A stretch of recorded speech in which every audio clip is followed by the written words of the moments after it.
زدنی علما.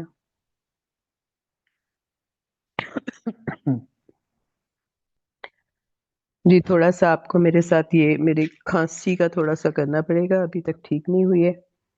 جی پہلے جس طرح ہم نے انٹروڈکٹری کلاس میں نے بتا دیا تھا کہ میرا نام سلمیٰ عثمانی ہے اور ساری عمر میں پڑھاتی رہی ہوں یونیورسٹیز میں، تو اس لیے مجھے وقت کی پابندی کی عادت ہے. تو آپ بھی انشاءاللہ کلاس میں ہمیشہ ٹائم پہ شروع کروں گی. تو آپ لوگوں سے بھی درخواست ہے کہ جو مطلب انٹرسٹڈ ہیں وہ ٹائم پہ آئیں، اور یہ ایک پابندی میری طرف سے ہوگی کہ میری طرف سے تو انشاءاللہ کوئی پرابلم نہ ہو تو لیکچر جو ہے وہ 11 بجے شروع ہو جائے کرے گا. اچھا، شروع کے لیکچرز بہت ہی آسان اور بچوں والے آپ کو لگیں گے، لیکن پھر بھی یہ بہت اہم ہے کیونکہ نا یہ بیسک کانسیپٹ ہے جو اس کو آپ کو بہت اچھی طرح سمجھنا ہے. اچھی طرح سمجھنے کا مطلب ہے کہ دماغ میں بٹھانا ہے، تاکہ کوئی آپ سے اس کے بارے میں سوال کرے تو آپ کو سوچنا بھی نہ پڑے، اور قرآن کو اس سے نکال کے دکھانے کو کہے تو آپ کا ایک لمحہ بھی نہ ضائع ہو. تو اس لیے آپ نے کسی بھی سبق کو، چاہے وہ آپ کو کتنا ہی آسان لگے، چاہے وہ الف بے پہ کیوں ہی نہ ہو، اس کو آپ نے ہلکا نہیں لینا ہے، کیونکہ یہی ہمارا مقصد ہے نا کہ ہم سٹیپ بائی سٹیپ قرآن کو سیکھیں گے، اس سے مانوس ہوں گے. اچھا، آپ میں سے بہت سی ہوں گی اسٹوڈنٹس جو کچھ عربی کے کورسز کر چکی ہوں گی اور دہرائی کرنا چاہتی ہوں گی، مگر بہت سی ایسی ہوں گی جو پہلی مرتبہ کر رہی ہوں گی. تو ہم کو سب کو ہی ساتھ لے کر چلنا ہے. اگر آپ کو یہ سبق آتا ہے تو پھر اس کی آپ مزید پریکٹس کیجیے گا، جس طرح میں نے پہلے ہی کہا ہے کہ اتنی اچھی پریکٹس کریں کہ کسی کو پڑھانا چاہیں تو آپ یہ سبق زبانی پڑھا سکیں. اور جو نئے اسٹوڈنٹ ہیں وہ بھی اس کو آسان اور معمولی نہ سمجھیں. پورا ہفتہ کوشش کریں کہ قرآن سے اس کی مشق کریں، کیونکہ یہ صرف سبق نہیں ہوں گے، اسباق نہیں ہوں گے. یہ مین چیز ہے آپ کو قرآن سے جوڑنا، آپ کے ہاتھ میں قرآن پکڑانا، آپ کو قرآن سے مانوس کرنا. ایسے جیسے کوئی بہت ہی مطلب بہت ہی کلوز چیز ہو نا، کہ آپ روز قرآن کھولیں، تھوڑی دیر کے لیے کھولیں لیکن اس کو ہاتھ میں پکڑیں. آپ کو دیکھیں نا، جو چیزیں آپ کنٹینیوس یوز کرتی ہیں ان سے آپ کتنی مطلب فیملیئر ہو جاتی ہیں، کتنی مانوس ہو جاتی ہیں. وہ آپ کو آہستہ آہستہ کتنی آسان لگنے لگتی ہیں، چاہے وہ کتنی مشکل بھی ہوں. تو یہ ہے کہ اپنا ٹارگیٹ مقرر کریں کہ یہ الفاظ آج ہم نے قرآن سے اتنی دفعہ تلاش کرنے. شروع میں زیادہ دفعہ کریں گے، اور آخر میں جوں زیادہ الفاظ ہوتے جائیں گے وہ ظاہر ہے کہ پھر کم ہوتے جائیں گے. ان کو کچھ بھی کریں، ان کو آپ ان کے نیچے انڈر لائن کریں یا ہائی لائٹر سے ہائی لائٹ کریں، کچھ بھی کریں، لیکن آپ کا قرآن آپ کی گواہی دے کہ یہ آپ نے مشق قرآن پہ کی ہے اور آپ نے اس کو اچھی طرح سمجھا ہے.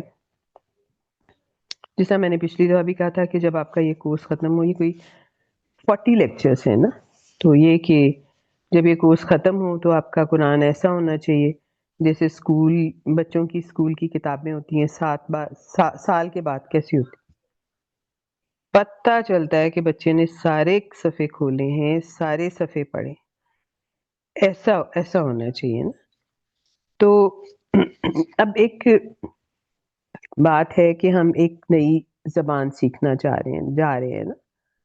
تو زبانیں، ایک تو یہ ہے کہ بہت بڑا اللہ تعالیٰ کا معجزہ ہے زبان. آپ یہ دیکھیں کہ چاہے کوئی آدمی کتنا ہی پڑھا لکھا کیوں نہ ہو اور چاہے کسی کو کچھ بھی نہ آتا ہو، لیکن دونوں اپنا مطلب، اپنے جذبات، اپنے وہ بیان کر سکتے ہیں. اس کے لیے بہت زیادہ وکیبلری کی ضرورت نہیں ہوتی.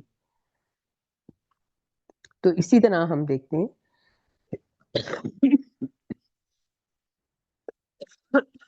سوری، کہ قرآن کو سمجھنے کے لیے بھی بیسک کانسیپٹ آپ کے کلیئر ہو جائیں نا، تو کمپریہنشن جو ہے یعنی قرآن کا سمجھنا اتنا مشکل نہیں ہوگا نا. وہ ڈیپر میننگ اور وہ پھر اس میں وہ تو آتے جائیں گے، وہ تو with the passage of time سمجھ آتے ہیں نا. میں آپ کو یقین دلاتی، میں ساری زندگی انگلش پڑھاتی رہی. آپ یقین کریں ابھی بھی میں کوئی ناول پڑھوں تو اس میں ایسے الفاظ آتے ہیں جو مجھے سمجھ نہیں آتے انگلش کے. ہم ساری زندگی اردو بولتے رہے ہیں، لیکن اب بھی اردو کے تو بہت ہی خیر اتنی بدل گئی ہے، اردو کے بہت سے الفاظ ایسے ہیں جن کا ہمیں مطلب نہیں پتا. تو یہ سمجھنا کہ ایک زبان کو سمجھنے کا مطلب یہ ہے کہ اس پہ عبور حاصل ہو جائے سب کچھ نہیں. صرف یہ ہے کہ جب آپ پڑھ رہے ہوں تو آپ کو اس کا سادہ مطلب سمجھ آئے، آپ کو کسی سے پوچھنے کی ضرورت نہ پڑے، آپ کو ترجمہ دیکھنے کی ضرورت نہ پڑے، اور وہ مطلب آپ کو خود ہی ایکسپلین ہو جائے. یہ ایسے ہی ہے جس طرح ہم نہیں پڑھتے اردو کی شروع میں چھوٹی چھوٹی کہانیاں پڑھتے ہیں تو بچوں کو خود ہی سمجھ آتی ہیں اور کتنا ان کا انٹرسٹ پیدا ہوتا ہے نا ان کہانیوں میں، کیونکہ وہ ان کو خود سمجھ آ رہی ہوتی. یہی قرآن کے ساتھ ہم نے کرنا ہے کہ چھوٹے، اور قرآن تو ہے ہی ماشاء اللہ. میں کیا مطلب آپ کو تھوڑے سے تعارف میں نے بتایا تھا کہ کتنا بڑا معجزہ ہے. چھوٹے چھوٹے فکریں بار بار دہرائے گئے، اسی لیے اللہ تعالیٰ نے اس کو کہا نا کہ آسان بنا دیا ہم نے. تو وہی چھوٹی چھوٹی چیزیں بار بار آ رہی ہیں نا. تو یہ وہ آپ نے کرنا ہے. تو اچھا، کسی بھی اور زبان جو ہم سیکھتے ہیں، ہم اتنی محنت کرتے ہیں انگلش سیکھنے میں، 14 لگا دیتے ہیں، 16 لگاتے ہیں، اور اس کی نسبت عربی سیکھنا ہمارے لیے بہت آسان. اس کی وجوہات ہیں. سب سے پہلے تو عربی کے حروف تہجی جو ہیں نا، الف، با، تا، سا تو نہیں ہوتا ہے نا، کچھ ہوتے ہیں کچھ نہیں ہوتے، وہ ہماری طرح کے ہی ہیں، اے بی سی تو نہیں ہے نا. اور پھر یہ کہ لکھی بھی دائیں سے بائیں طرف جاتی ہے. وہ کہاں، انگلش جو ہے وہ لیفٹ سے رائٹ کی طرف لکھی جاتی ہے، یہ دائیں سے بائیں طرف لکھی جاتی ہے. عربی بھی اور پرشین بھی اردو بھی، یہ ساری زبانیں جو ہے نا ان کو سسٹر لینگویج بھی اس لیے کہتے ہیں. اچھا، پھر اس کے علاوہ اس لیے بھی آسان ہے کہ تقریباً 85% الفاظ جو ہیں نا وہ اردو کے ہی ہیں، یعنی عربی کے الفاظ اردو میں آئے ہیں. اردو تو بالکل نئی لینگویج ہے نا، عربی تو بہت پرانی لینگویج ہے. عربی کے الفاظ تو انگلش میں بھی آئے ہوئے ہیں، دوسری لینگویجز میں بھی گئے ہوئے ہیں، اتنی پرانی لینگویج ہے نا. اردو تو آپ کو پتا ہے کہ وہ کہتے ہیں کہ جی اردو کا مطلب ہوتا ہے فوج، کہ وہ جب فوجیں اکٹھی ہوئیں تو ہر ایک کی زبان مل گئی اور وہ اس طرح کا ہی کوئی فارمولا بنایا ہوا ہے. لیکن اردو اتنی نئی زبان نہیں ہے، انگلش بھی بہت زیادہ نئی نہیں ہے. انگلش تو میرا جو آپ سنتے ہوں گے چوسر، شیکسپیئر، وہاں سے تھوڑا سا اس نے ترقی کی. انگلش کی 18 سینچری میں وہی حیثیت تھی انگلینڈ میں جو آج کل ہمارے یہاں پنجابی کی ہے. وہاں جو لوگ تھے وہ فرینچ اور اٹیلین بولتے تھے جیسے ہم انگلش بولتے ہیں اسٹیٹس کے لیے. انگلش جو تھے وہاں کمی کمین بولتے تھے، مطلب جس طرح ہم سمجھتے ہیں. حالانکہ پنجابی ہر لینگویج کی اپنی ایک افادیت ہوتی ہے، اپنی ایک خوبصورتی ہوتی ہے. تو اسی طرح جو ہے اردو بہت نئی زبان ہے، اور اردو میں 85% الفاظ جو ہیں نا وہ عربک کے ہیں، عربی کے ہیں. تو صرف ان کا نا لکھنے کا طریقہ مختلف ہوتا ہے، ان کو ڈھونڈنا پڑتا ہے. تو اس لیے ذرا وہ ہمیں مشکل لگتے ہیں نا ان کو. ہم وہی میں کہہ رہی ہوں کہ روز کی صرف ایک ہم نے آیت پڑھنی ہے، اس میں ہم نے غور کرنا ہے کہ یہ الفاظ جو ہیں یہ اردو میں کون سا لفظ ہے، بھائی ہمیں کیوں نہیں سمجھ آ رہا، کیا کیا ہم اس کے ہاتھ ساتھ سے ہٹائیں گے، کیا کیا لفظ اس کے ساتھ جو جڑے ہوئے ہیں ان کو الگ کریں گے تو یہ ہمیں سمجھ آ جائے گا. پریفکس ہوتے ہیں نا، ساتھ جوڑ لیں لفظ تو وہ ایک نیا لفظ بن جاتا ہے. جس طرح بو ہے، اس کے ساتھ خوش لگا دیں تو خوشبو بن جائے گا، تو ایک نیا لفظ بن جائے گا. تو وہ تھوڑا تھوڑا ہمیں، اور یہ آہستہ آہستہ ہی آتا ہے نا، ایک دم نہیں آتا کہ میں آپ کو بتا دوں تو ایک وہ ہو جائے گا. آہستہ آہستہ پریکٹس کرنے سے، روز ہاتھ میں پکڑنے سے، روز غور کرنے سے، تو یہ ایک ایک بہت بڑا چینج آئے گا، اور ایک بہت بڑی لینگویج سیکھیں گے. اور پھر اس لینگویج کے جو دل پہ اثرات ہوتے ہیں، اب ماہر لسانیات کہتے ہیں ہم وہی ہیں جو لینگویج ہم بولتے ہیں، جو ہم بولتے ہیں وہی ہم ہوتے ہیں. آپ دیکھ لیں کہ کلچر کا کیا فرق ہوتا ہے، کچھ لوگ کس طرح رہتے ہیں، کچھ لوگ کس طرح رہتے ہیں، کچھ لوگوں کی تھنکنگ کس طرح ہوتی ہے. ہماری سوچ وہی ہے جو، کیونکہ ہم زبان سے سوچتے ہیں نا، ہماری سوچ وہی ہے جو ہم سوچ رہے ہیں، ہم وہی کرتے ہیں جو ہم سوچ رہے ہیں. تو یہ سارا لینگویج کا، زبان کا اثر ہوتا ہے. تو 85% تو ہمارے اردو کے ہی لفظ ہیں. پھر جو ہے عربی گرامر، وہ بھی بہت ملتی جلتی ہے اردو گرامر سے، جو ہم نے بچپن میں پڑھی ہے. کیا پڑھا ہے؟ مذکر مؤنث، واحد جمع، معرفہ نکرہ. پھر جو ہے جناب، ہر زبان کے نا کچھ رولز ہوتے ہیں. اچھا، اصل میں یہ ہوتا ہے کہ زبانیں پہلے بولی جاتی ہیں، پھر کچھ وجوہات ہوتی ہیں کہ ان کے گرامر لکھتے ہیں وہ نا، کہ بھی یہ اس کی یہ گرامر ہے نا. کچھ جس طرح انگلش کی گرامر لکھی جاتی ہے کیونکہ وہ کہتے ہیں جی ساری دنیا نے بولنی ہے تو اس کی تو گرامر ہونی چاہیے اور اس کی بکس ہونی چاہیے تاکہ لوگ سیکھ سکیں. لیکن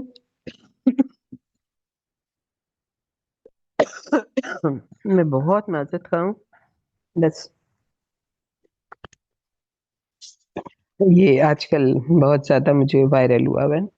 اچھا، تو جو ہے پھر جب زبان پہلے بولی جاتی ہے، گرامر بعد میں بنتی ہے، تو بعض دفعہ اس طرح بھی ہوتا ہے کہ جو رولز بنا رہے ہوتے ہیں تو بیچ میں ہر ایک پہ نہیں اپلائی ہو سکتے، کچھ رولز ٹوٹتے بھی ہیں کہ اچھا یہ ہم نے ایک رول بنا دیا. جیسا انگلش کا ہم لے لیں کہ جی واحد جمع بنانا ہے، تو واحد ہے لفظ، اس کے بعد آپ ایس لگا دیں یا ای ایس لگا دیں، چلیں جی جمع بناتے جائیں بناتے جائیں بناتے جائیں، ٹھیک ہے نا. لیکن آپ نے دیکھا ہوگا کہ بعض دفعہ اس طرح نہیں ہوتا. جس طرح ٹوتھ ہے تو اس کو ہم ٹوتھس نہیں کہتے نا، اس کو ٹیتھ کہتے ہیں. تو کیا ہوا؟ یہ رول ٹوٹ گیا. کیسے ٹوٹ گیا؟ کیونکہ اہل زبان نے ایسے ہی بولا تھا. ایک ضرور چیز یاد رکھیے گا نا کہ ہم، یہ نہیں ہوتا کہ ہم رولز کو پڑھ کے ہم کہیں نہیں بس اسی طرح ہم نے پڑھ لیا اب اسی طرح ہوگا. نہیں، اس زبان کے اہل زبان نے اس کو جس طرح بولا ہے، چاہے وہ رول کے مطابق بولا ہے چاہے وہ رول کے اگینسٹ بولا ہے، ہم اس طرح بولیں گے جیسے اس زبان کے اہل. یہ بہت امپورٹنٹ بات ہے، یہ بہت ہی امپورٹنٹ بات ہے، اس کو یاد رکھیے گا. ایک اہل زبان جو اس زبان جو وہ بولتا ہے، جو اس کے ماہر ہوتے ہیں، وہ جیسے کہیں گے ہم اس کو فالو کریں گے، ہم ان کے رولز کو بھی نہیں دیکھیں گے نا. لیکن عموماً وہ بھی رولز پہ ہی چلتے ہیں. اب جو ہے انگلش جو ہے اس میں تو بہت رولز ٹوٹتے، بہت ہی. لیکن ماہر لسانیات نے لکھا ہے، اپنی ریسرچ میں انہیں پتا چلا کہ عربی سب سے زیادہ سائنٹیفک لینگویج ہے، کہ اس میں رولز بہت کم ٹوٹتے ہیں. اسی لیے آپ نے دیکھا ہوگا نا کہ عربی میں گردان یاد کراتے ہیں، یہ یاد کر لیں تو یہ ہر جگہ یہی اپلائی ہو جائے گی، بہت کم جگہ ٹوٹے گی، بہت کم جگہ، عموماً نہیں ٹوٹتی نا. تو گردان اس لیے ہوتی ہے. تو انگلش کی اور اردو کی اتنی لمبی گردانیں نہیں ہوتی، ہوتی ہیں اس میں بھی نا. تو اب اللہ کا نام لے کے، یہ تو تھوڑا سا انٹروڈکشن تھا، اللہ کا نام لے کے ہم آپ آج کا سبق شروع کرتے ہیں. بسم اللہ الرحمن الرحیم. اس لیکچرز کا فارمیٹ جو ہے وہ سوال اور جواب کا ہے، یعنی کہ آپ سے ایک ایک لائن کا ایک ایک سوال پوچھا جائے گا، آپ لیکچر سنیں گے، ان کا آپ جواب دیں گے. اور یہ ایسا کیوں ہے؟ آپ، ہاں، ایک آپ کو میں نے آپ کو کہا تھا کہ وہ تو کوئی آپ کی ٹیکسٹ بک تو کوئی بھی نہیں ہے نا، قرآن ہے. قرآن پاس رکھیں، شروع میں بے شک 30واں پارہ پاس رکھ لیں، اور ایک چھوٹی سی کاپی رکھ لیں جس میں آپ یہ جو کوشچن ہے یہ لکھیں گے، اور صرف ایک لائن میں، زیادہ آپ نے جانا ہی نہیں ہے. یہ بہت امپورٹنٹ بات ہے. آپ کے ذہن میں جو کوشچن آ رہے ہیں ان کو بہت زیادہ ہو نا، آپ یہ کریں کہ جو چیز پڑھ رہے ہیں نا اس کو کلیئر کر، یہ کیوں ہو رہا ہے، کیونکہ ہر کیوں کے پیچھے ایک نیا رول ہوتا ہے، وہ پھر بات بہت دور تک نکل جاتی. آپ اگر صرف حال پہ فوکس کریں گے تو آپ اس کو بہت اچھی طرح سمجھ سکیں گے نا. اب جس طرح کوئی بچے کو آپ سکھا رہے ہو الف بے پہ لکھیں، تو آپ سے یہ کر دے کہ جی اس کے نیچے ایک نقطہ کیوں ہوتا ہے، اس کے نیچے دو نقطے کیوں ہوتے ہیں، تو آپ کیا کہیں گے؟ آپ کہیں گے پہلے یہ نقطے سیکھو، پھر تمہیں جب تم سیکھ لو گے یہ نقطے تو تمہیں ان کا فرق نظر آنا شروع ہو جائے گا خود ہی. تو اسی طرح آپ جو آپ کے کوشچن آتے ہیں بہت زیادہ، ان کو روک کے جو مین آپ چیز سیکھ رہے ہیں اس پہ فوکس کریے گا.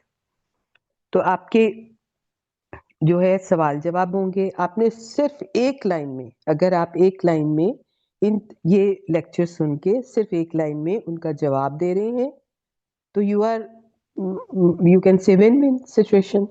آپ تو پاس کر گئے امتحان، آپ نے تو بہت کچھ سیکھ لیا. تو آج کے ہم سوال جس طرح کرتے ہیں، اور یہ سلائڈ ساری آپ کو مل جائیں گی، اس لیے پریشان ہونے کی ضرورت نہیں ہے. پھر بھی مطلب میری ریکمنڈیشن ہے ایک کاپی لے کے یہ سوال لکھیں اور خود اپنے ہاتھ سے سوال لکھیں، خود اس کے نیچے جواب لکھیں، اور پریکٹس جو ہے وہ قرآن سے کریں. جی، اور کسی چیز کو آسان نہ سمجھیں، ٹھیک ہے؟ ہر سٹیپ کو آپ نے دل سے کرنا ہے. وہی سٹیپ جو ہے آپ کا پہلا زینہ بنے گا. جو بچہ الف بے پہ نہیں پڑھتا یا شروع کا وہ نہیں اتنا وہ کرتا، وہ آگے جا کے بھی نہیں اپنی ہینڈ رائٹنگ شروع میں نہیں ٹھیک کرتا، اپنی اس کو پکا نہیں کرتا اپنے سبق کو، تو بعد میں جا کے وہ کنفیوز ہوتا ہے. تو آپ اس کو کسی چیز کو بھی آپ نے آسان نہیں سمجھنا. جی، حروف تہجی سے کیا مراد ہے؟ عربی میں حروف تہجی کو کیا کہتے ہیں؟ عربی میں حروف تہجی کی تعداد کتنی ہے؟ الف اور حمزہ میں کیا فرق ہے؟ اور حروف الہجا کو کیسے ادا کیا جاتا ہے؟ یہ ٹوٹل 5 کوسچن ہو گئے. تو اب ہم اس کے جواب دیکھتے ہیں کہ حروف تہجی سے کیا مراد ہے. حروف تہجی اردو میں کہتے ہیں تہجی کا ہجا، کہتے ہیں نا ہجے کریں، تو ہجے کیا کرتے ہیں؟ حرف کو پکڑ کے ہجے کرتے ہیں نا، الف بے پے تے کو ملا کر ہجے کرتے ہیں، انہی کو حروف تہجی کہتے ہیں. عربی میں حروف تہجی کو کیا کہتے ہیں؟ حروف الہجا کہتے ہیں. وہی ہجا ہی ہو گیا نا، تھوڑا سا. اب یہ دیکھیں نا، لکھنے کا طریقہ ڈفرینٹ ہے، چیز ایک ہی ہے، وہ بھی ہجا ہے یہ بھی ہجا ہے، اس میں الف لام لگا دیا. تو انگلش میں ان کو الفابیٹس کہتے ہیں، وہ تو ہم سارے جانتے ہیں، اے بی سی یا آبا کا. تو اردو میں ان کی تعداد جو ہے نا بیسک وہ 38 ہے، لیکن اگر ہم باقی ساروں کو بھی شامل کر لیں نا، جیسے بھا تھا نون گنا اس طرح کے سارے، تو یہ 54 بن جاتے، اتنے زیادہ ہیں. اس سے کیا ہوتا ہے؟ اس سے ہوتا ہے کہ ہماری منہ کے ہر جگہ سے کچھ نہ کچھ نکل رہا ہوتا ہے، اور ہماری تمام پلیسز آف آرٹیکولیشن جو ہیں وہ کام کر رہی ہوتی ہیں. تو اس میں آپ یہ دیکھیں، غور کریں کبھی کہ جو اردو بولنے والے ہیں نا وہ انگلش بڑا اچھا ایکسنٹ بولتے ہیں، اور کوئی بھی زبان جو ہے بڑی اچھی بول لیتے ہیں. پٹھان جو ہے ان کے الفابیٹس کم ہوتے ہوں گے، وہ انگریز تو بالکل ہی نہیں بول سکتے ہماری زبان، ان کے کئی لفظ ہی نہیں وہ ادا کر سکتے نا. تو یہ ہوتا ہے کہ یہ جس منہ کے اللہ تعالیٰ نے اتنا یہ کیا کہتے ہیں معجزہ رکھا ہوا ہے کہ آپ کے منہ کے اندر ہی مخارج ہے، اور پھر مخارج سے ادائیگی کا طریقہ ہے. اگر آپ میں سے کسی نے تجوید پڑھی ہو، ہر زبان کی تجوید ہوتی ہے، میں آپ کو بتاؤں انگلش کی بھی ہوتی ہے، اردو کی بھی ہوتی ہے، کہ الفاظ کو کہاں، وہ تو قرآن کے ہم کرتے ہیں نا کہ ان کا اچھی طرح ہم وہ کریں. تو لیکن یہ کہ آپ جس نے تجوید پڑھی ہے اس کو پتا ہوگا کہ ایک لفظ میں کتنی کوالٹیز چھپی ہوئی ہیں، وہ ساری کوالٹیز ظاہر کریں گے تو اس لفظ کا صحیح مخرج ہم ادا کر سکیں گے، ورنہ اس کو صحیح طریقے سے ادا نہیں کر سکیں گے. اتنا یہ ایک الگ علم ہے.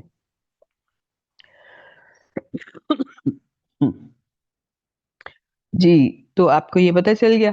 انگلش میں جو ہے وہ 26 ہوتے ہیں الفابیٹس, 21 کانسوننٹ ہوتے ہیں اور 5 جو ہیں وہ ووولس ہوتے ہیں, اے آئی او یو. ٹھیک ہے نا. تو اب ہم آتے ہیں کہ عربی میں کتنے ہوتے ہیں جی. حروف الہجا ہم کہتے ہیں اس کو. تو عربی میں کتنے, اچھا ہاں ویسے میں وہ تھی کہ کچھ میں کہہ رہی ہوں 58 ہے نا, 54 ہے نا اردو میں. تو کچھ زمانے ہیں جس میں نے دیکھا تھا 74 تک ہے. اتنا یعنی کہ اللہ تعالیٰ نے اتنی ہمیں وسعت دی ہے کہ کہاں کہاں سے کیا کیا حرف نکل سکتا ہے. اور کچھ اتنی زبانیں, ایک اور زبان تھی نام مجھے بھول گیا, اس میں صرف 12 تھے. تو یہ زیادہ سے پریشان نہیں ہونا چاہیے, زیادہ سے پھر منہ زیادہ کھلتا ہے, زیادہ اچھی آوازیں نکلتی ہیں نا. عربی کی طرف آتے ہیں جی. عربی میں 28 یا 29 ہے. ٹھیک ہے, یہ آپ یاد کریں گے اور فنگر ٹپس پہ ہونا چاہیے کہ عربی کے آپ پوچھیں گے حروف تہجی کتنے ہیں, تو ہم کہیں گے جی 28 ہیں یا 29 ہیں. اب کیوں, یہ کیا بات ہوئی؟ تو فرق کیا ہے؟ فرق ہے الف اور حمزہ کا. یہ بہت غور سے بھی بچوں والی ہے, لیکن پھر بھی یہ آپ کو نا مطلب آپ کے ذہن میں امپرنٹ ہونی چاہیے, اتنی کہ کوئی سوچنا نہ پڑے آپ کو کہ الف اور حمزہ میں کیا فرق ہے. اگر الف پہ کوئی بھی حرکت نہیں ہوگی تو الف کہلائے گا. اگر الف میں سے میں پہ کوئی حرکت ہوگی تو وہ پھر حمزہ کہلائے گا. اور حرکت کیا ہوتی ہے یہ تو آپ کو پتا ہے نا, زبر, زیر, پیش, سکون, ساکن یا تجوید بھی ہو سکتی ہے. کوئی بھی اس کے اوپر حرکت ہوگی نا تو اس کو ہم حمزہ کہیں گے. کوئی حرکت نہیں ہوگی تو اس کو ہم الف کہیں گے. اب یہ آپ کے سامنے ہی ہے. آپ جیسا میں نے کہا تھا مطلب I am not concerned about اصطلاحات. آپ زبر, زیر, پیش کہیں, سکون کہیں, ساکن کہیں, وہ کہہ لیں. اگر آپ کو بہت شوق ہے, کچھ بچے بڑے انٹیلیجنٹ ہوتے ہیں, وہ پیچھے پڑے رہتے ہیں میں ٹیسٹ کب ہے میں یہ, تو ان کے لیے ہے کہ وہ یاد کر سکتے ہیں فتح, کسرہ, دمہ, سکون, ساکن. وہ یہ بھی یاد کر سکتے ہیں اگر وہ چاہیں تو. یہ بھی یاد کر سکتے ہیں کہ جن لفظ پر فتح ہو, زبر ہو, ان کو مفتوح کہتے ہیں. جن الفاظ پر کسرہ ہو ان کو مکسور کہتے ہیں. جن الفاظ پر دمہ ہو, پیش ہو, ان کو مضموم کہتے ہیں. اور جن الفاظ پر سکون ہو ان کو ساکن کہتے ہیں, جزم بھی کہتے ہیں. All depends on you. میرا مقصد آپ کو کسی مشکل میں ڈالنا نہیں. میرا مقصد ہے آسان طریقے سے ہم نے صرف یہ دیکھنا ہے کہ جی یہ الف خالی ہے یا اس کے اوپر کچھ ہے. جب وہ الف خالی ہوگا تو ہم کہیں گے جی یہ الف ہے. جب ہم دیکھیں گے اس الف کے اوپر وہ کچھ ساتھ لیے کسی کو آ رہا ہے, کسی مہمان کو, تو ہم کہیں گے جی یہ حمزہ ہے, یہ الف نہیں ہے. یہ تلاوت میں, تجوید میں, پڑھنے میں, ہر چیز میں یہ بہت امپورٹنٹ ہوتا ہے کہ الف اور حمزہ کا آپ کو فرق پتہ چلے. تو بس پھر یہی ہو گیا نا کہ کچھ جو ہیں علماء وہ کہتے ہیں کہ جی الف اور حمزہ تو ایک ہی ہے, صرف اس کے اوپر حرکت پڑتی ہے, تو پھر کہتے ہیں کہ وہ 28 ہیں. کچھ علماء کہتے ہیں نہیں نہیں بھئی یہ تو دو الگ الگ ہیں, حمزہ الگ گنو, الف الگ گنو, تو پھر یہ 29 ہو جاتے ہیں. ٹھیک ہے, اب آپ کو امید ہے یہ کلیئر ہو گیا ہوگا. اچھا اب ادائیگی کا طریقہ تھوڑا سا, جیسا ہم کیونکہ میں نے کہا نا سسٹر لینگویج ہے اردو جیسے ہی وہ ہیں, تو لیکن تھوڑا سا اس میں ہے, یہ ایسے کوئی امپورٹنٹ نہیں ہے, ویسے ہی جس کو کہتے ہیں نا ایسی دلچسپی کے لیے کچھ ایسی چیزیں ڈال دیتے ہیں کہ جو الفاظ اے کی ساؤنڈ پہ ختم ہو رہے ہوں اس میں الف ملا کے پڑھیں گے. جس طرح الف ہے یا حمزہ ہے, یہ اے پہ نہیں ختم ہو رہے, بے, اے کی ساؤنڈ پہ ختم ہو رہا ہے نا, اے بے, تو اس کو ہم با پڑھیں گے. تے ایک ہی ساؤنڈ پہ ختم ہو رہا ہے, اس کو تا پڑھیں گے. تو یہ پھر آپ پورا دیکھ لیجئے گا کہ کتنے ہیں جو اس ساؤنڈ پہ پڑھے جاتے ہیں. یہ میں نے کہا یہ تو دلچسپی کے لیے وہ ہے نا, یہ ایک ہی ساؤنڈ پہ کھڑے ہوں بے تے سے. اب جیم ایم ہے نا، اے تو نہیں ہے نا، تو پھر اس کو نہیں پڑھیں گے. یہ باقی بھی آپ دیکھ لیجئے گا. اب ہم آتے ہیں جی قرآن کی. پکڑ لیں جی اپنی بک، اپنی ٹیکسٹ بک پکڑیں، آخری صورت پکڑیں، سورہ ناس، اور اس میں ہم مشق کرتے ہیں الف اور حمزہ کی. اب بسم اللہ سے ہی آغاز کر لیتے ہیں. اللہ جو ہے، اب یہ دیکھ لیں اس کے الف کے اوپر کچھ بھی نہیں، وہ ڈال دیا ہے میں نے، آپ اپنے اس میں دیکھیے گا کہ کچھ بھی نہیں ہے. اس کو ہم نے ہاں آپ نے بھی کرنا ہے نا، اس کو انڈر لائن کریں یا ہائی لائٹ کریں، گول دارا بنائیں، کچھ بنائیں. آپ کی یہ صورت گواہی دے رہی ہو کہ آپ نے اس میں الف اور حمزہ کو الگ الگ کر دیا ہے. ٹھیک ہے. الرحمن کے الف میں بھی کچھ نہیں ہے، اس لیے اس کو ہم الف کہیں گے. الرحیم کے الف میں بھی کچھ نہیں ہے، اس کو ہم الف کہیں گے. قل اعوذ یہاں آ گیا جی، یہ اپنے ساتھ زبر لے کے آ گیا، اس کو ہم حمزہ کہیں گے. پھر رب الناس، اس پہ بھی نہیں ہے الف پہ کچھ، یہ بھی الف ہوگا. ملک الناس بھی الف ہوگا. الہ آ گیا جی، زیر، زیر آ گیا تو اس کو ہم کہیں گے یہ تو حمزہ ہے. اب اس کو پڑھیں گے کیسے؟ الف حمزہ زیر ای. الف ایک اور بھی تجوید، تو مطلب میرا کام نہیں ہے تجوید پڑھانا، لیکن عربی میں صرف 3 ساؤنڈ ہوتی ہیں، آ ای او، اس کے علاوہ نہیں. اے او کی ساؤنڈ نہیں ہوتی، وہ اردو میں ہوتی ہیں اور پرشین میں ہوتی ہیں. ٹھیک ہے نا. عربی میں بہت کلیئر 3 ساؤنڈ ہوتی ہیں. آ جو زبر کی ساؤنڈ ہوتی ہے، ای جو ہماری ای کی ساؤنڈ ہوتی ہے نا، ای وہ ہوتی ہے، اور او جو ہونٹوں کو بالکل گول کر کے نکلتی ہے. تو جی الناس میں بھی الف ہے، الوسواس میں بھی الف ہے، الوسواس میں 2 الف ہیں، الخناس میں بھی الف ہے، آگے بھی الف ہے، الذی میں بھی الف ہے، الناس میں بھی الف ہے، الجنہ میں بھی الف ہے. جنہ، جنہ اور جنہ یہ بہت ضروری ہے، ہم آگے پڑھیں گے کہ ہم کہتے ہیں نا کہ زیر زبر کا بہت خیال رکھیں تو اس سے کیا فرق پڑتا ہے نا. اور الناس میں بھی الف ہے.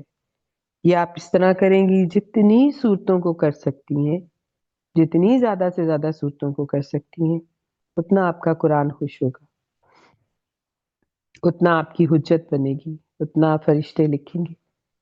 اور پھر آپ نے سائڈ پہ لکھنا ہے کہ اس میں الف کتنے ہیں اور اس میں حمزہ کتنے ہیں آپ نے کتنے.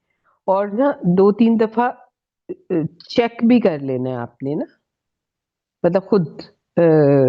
یہ میں تھوڑا معذرت چاہوں گی کہ میں نے آپ کو ٹیکسٹ دیا قرآن سے، لیکن میرے پاس اور بھی اتنے کلاسز اور کام ہیں کہ میں چیک نہیں کر سکوں گی. تو میں اس میں بھی ہم وہ کرتے ہیں کہ کچھ اچھی اسٹوڈنٹس جو ہیں وہ مجھے، میرا نمبر ہوگا اس پہ مجھے اپنا وہ بھیجیں، گروپس بنائیں اپنے. مجھے نہیں پتا ابھی کتنی اسٹوڈنٹس ہیں، تو اپنے گروپس بنائیں، آپس میں ایک دوسرے کے کام چیک کریں. میں آپ کو بتاؤں سب سے اچھی لرننگ جو ہے، جو مطلب ابھی ریسرچ کر کے انگریزوں نے وہ کیا ہے، کہ جو صحیح لرننگ ہے نا وہ سیلف لرننگ ہوتی ہے. جب تک آپ کا اندر کا شوق نہ ہو، اور جب تک آپ، اور سیلف لرننگ جو ہوتی ہے لانگ لائف لرننگ ہوتی ہے، پوری زندگی انسان سیکھتا ہے. ہم سیکھتے رہتے ہیں نا، انفارمل ایجوکیشن ہر وقت زندگی سکھاتی رہتی. تو سب سے بہترین لرننگ جو ہوتی ہے، جو انسان کے دل میں بیٹھ جاتی ہے، وہ رٹا مارنے سے نہیں آتی، وہ اس سے نہیں، وہ سیلف لرننگ ہوتی. آپ کو شوق ہے، آپ سیکھ رہے ہیں اور آپ اس پہ محنت کر رہے ہیں. اس سے زیادہ کسی چیز کی ضرورت نہیں ہے آپ کو، اور اس سے زیادہ کوئی چیز اس سے زیادہ اچھی طرح آپ کو یاد نہیں ہو سکتی نا. تو آپس میں اور پھر آپ آپس میں ہی اگر مطلب 5-5 کا یا 10-10 کا گروپ بنا لیں.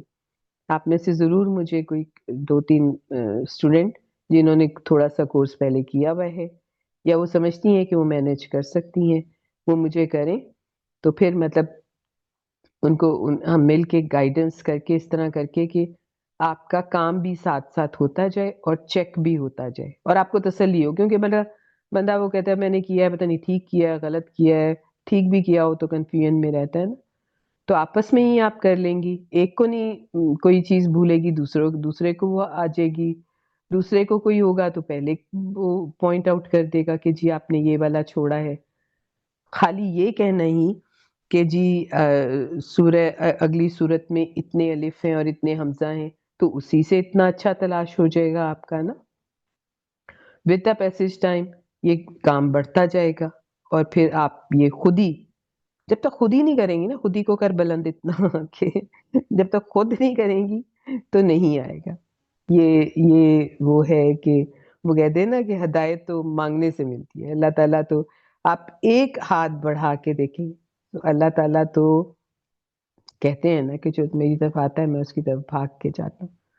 پر یہ خالی کہنے کی بات نہیں ہے، یہ جو لوگ کرتے ہیں ان کو تجربہ ہوتا ہے نا کہ دیتا بھی وہی ہے، ہدایت بھی وہی دیتا ہے، اسی کی طرف سے وہ آتی ہے اور پھر تھامتا بھی وہی اور آگے بھی وہی لے کے جاتا ہے. ہم سمجھتے ہیں اس دنیا میں سب سے زیادہ غلط فہمی ہماری ہے کہ ہم ہی کر رہے ہیں سارا کچھ، لیکن پتہ چلتا ہے کہ سب کچھ اس کے ہاتھ میں ہے، اسی کی توفیق سے ہوتا ہے. تو یہ تھا آپ کا آج کا سبق. اب میں جو ہوں بلکہ کسی کو کوئی تھوڑا سا وہ ہوا کرے نا تو مجھے بھی تھوڑا سا یہ سکھا دیں. اب میں اس طرف آئی ہوں اور وہ مجھے اس پہ نا چیٹ بھی نظر نہیں آ رہی ہوتی، تو کسی نے کوئی کوشچن کرنا ہے تو ریز ہینڈ کر لیں. میں ایک ایک کر کے آپ کا نام لوں گی، صرف وہی بولے، کیونکہ ہم سارا کھول لیں گے نا تو وہ پھر ریز ہینڈ کریں تو پھر میں آپ سے پوچھ لوں گی کہ آپ کو کچھ مشکل تو نہیں لگا، آپ کا کوئی ایک دم ہی سب